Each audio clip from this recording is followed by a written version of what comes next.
আসসালামু আলাইকুম। এত মজাদার আর লোভনীয় ডেজার্ট আইটেম আপনারা বাসায় তৈরি করে ফেলতে পারেন অনেক সহজে। এর জন্য আমি আপনাদের একটু কেটে দেখাচ্ছি। এটা হচ্ছিল আমার ফাইনাল লুক। আর আজকে তৈরি করে দেখাবো তিরামিসু। চলুন দেখা যাক। এই যে উপকরণগুলি লাগছে, বিস্কিট লাগবে মেরিল, আর এটা হলো ফার্স্ট পাউডারটা ক্রিম তৈরির জন্য। এখানে হলো কফি নিচ্ছি, আর হলো কনডেন্স মিল্ক। এখানে বরফ জমানো হাফ কেজি দুধ, লিকুইড দুধটা, আর এখানে হলো কোকো পাউডারটা আমি একটা কন্টেনারে করে এইভাবে সংরক্ষণ করে রাখি, তবে অনেক দিন ভালো থাকে। তো চলুন দেখা যাক। এখানে ভিতরে খুলে দুইটা পেলাম, তো দুইটার থেকে আমি একটা দিয়ে হাফ কেজি দুধের মধ্যে এক প্যাকেট পুরাটা ঢেলে দিচ্ছি। এটা কিন্তু অবশ্যই ঠান্ডা করা আইসযুক্ত দুধ হতে হবে। তারপর আমি এটা হ্যান্ড ব্লেন্ডার দিয়ে বিট করে নিচ্ছি।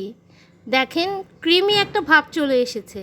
এখানে আমি কোনো চিনি মিক্সড করছি না, কেননা এই পাউডারটার মধ্যে চিনি মিক্সড করা থাকে। এখন দিয়ে নিচ্ছি অর্ধেকটা কনডেন্স মিল্ক, মানে এক কন্টেনারের কনডেন্স মিল্কের অর্ধেকটুক দিয়ে নেব।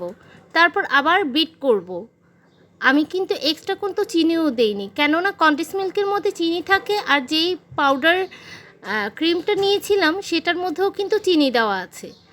দেখতে পাচ্ছেন, আপনাদের সুবিধার্থে আমি একটু দেখাচ্ছি অনেকটুক সময়ে বিট করে। আর এইখানটায় আমি নিয়ে নিয়েছি হালকা কুসুম গরম পানির মধ্যে 1 চা-চামচ কফি পাউডার।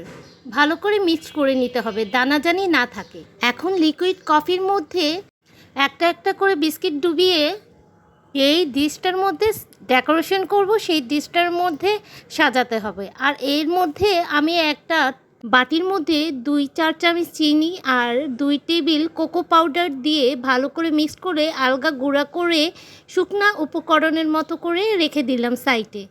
এখন আমি সার্ভিং ডিশে যেটার মধ্যে সার্ভ করব, ওইটার মধ্যে সুন্দর করে বিস্কিটগুলি কফির মধ্যে ডুবিয়ে একে একে সাজিয়ে নিচ্ছি। আর এটা কিন্তু ভেঙে যাবে, কেন অনেক নরম।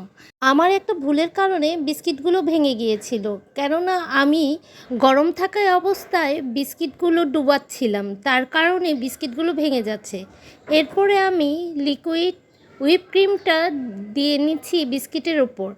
আপনাদেরকে একটু দেখাচ্ছি, দেখেন আমি কিন্তু ফোমটা বেশি হার্ড করিনি। যদি হার্ড হয়ে যায় ক্রিমটা হয়ে যাবে কেকের মতো। তারপর ওই যে চিনি দিয়ে আর কোকো পাউডার দিয়ে আমি মিক্সড করে রেখেছিলাম, সেই গুঁড়াটা আমি একটা ছাঁকনির মাধ্যমে উপর থেকে এরকম ছেঁকে ছেঁকে দিয়ে নিচ্ছি। এখন আরেকটা বিস্কিটের লেয়ার করব। এর জন্য ওই কফির মধ্যে বিস্কিটগুলো একটা একটা করে ডুবিয়ে লাইন করে সাজিয়ে নিচ্ছি। এই যে এখনকার যে বিস্কিটগুলো দিচ্ছি, এই বিস্কিটগুলো কিন্তু একটাও ভাঙেনি। এইভাবে করে একটু ঠান্ডা হলে পর আপনারা কফি লিকুইডটা ব্যবহার করবেন। আমি এর উপরে আরেকটা লেয়ার দিয়ে নিলাম।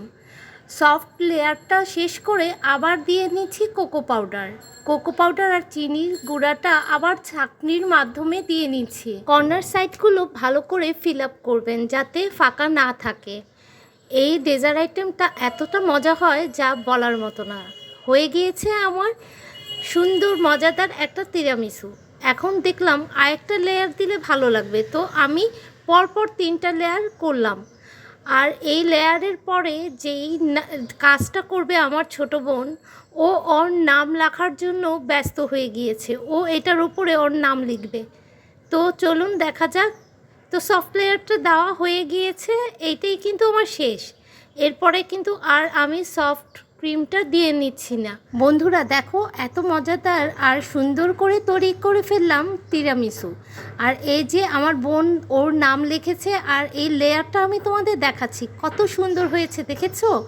আমি কিন্তু যেই ডিশটার মধ্যে সার্ভ করেছিলাম, ডিশটা একটু বড় হয়ে গিয়েছিল।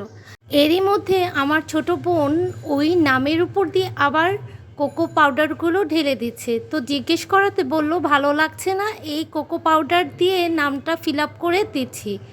তো আমার ডেজার্ট আইটেমটা তৈরি হয়ে গেছে। প্লিজ আমার ভিডিওটা যদি ভালো লেগে থাকে আর আপনারা যদি একটু হলেও উপকৃত হয়ে থাকেন, একটা লাইক কমেন্ট শেয়ার করবেন। আর এটা এত মজাদার আর লোভনীয় হয়, আপনি এইটা যতক্ষণ ফ্রিজে রাখবেন ততই মজা হবে। আমি এইটা 5 ঘন্টা রাখতে পেরেছিলাম, কেননা আমার ঘরের মধ্যে আমার ছোট ছোট বোন দিয়ে ভরা ছিল। ওরা খাওয়ার জন্য অনেক ব্যস্ত হয়ে গিয়েছিল। আমি এটা 5 ঘন্টার মতো রেখেছিলাম। চাইলে আপনারা 10 ঘন্টার রাখতে পারেন, আর যদি আরও বেশি সময় রাখতে পারেন তবে তো আরও বেশি ভালো হয়। আমার এইটা একটু জমতে একটু সময় লেগেছিল। আর দেখেন আমার ছোটো বোনটা এতই ছোছা, ওই যে সাইটের কর্নার সাইটের অর্ধেকটা রেখে দিয়েছে। ও নাকি এইটা পরে বসে বসে খাবে। ও অনেক ডেজার্ট আইটেম পছন্দ করে। তো আমার ভিডিওটা যদি ভালো লাগে প্লিজ একটা সাবস্ক্রাইব করতে ভুলবেন না আপুরা। আর আমাকে ভিডিও বানাতে আপনারা এত উৎসাহ করেন, আর আপনাদের কাছে আমি অনেক কৃতজ্ঞ, কেননা আপনাদের এত উৎসাহ পেয়ে আমি সুন্দর সুন্দর ভিডিও বানাতে উৎসাহ পাই।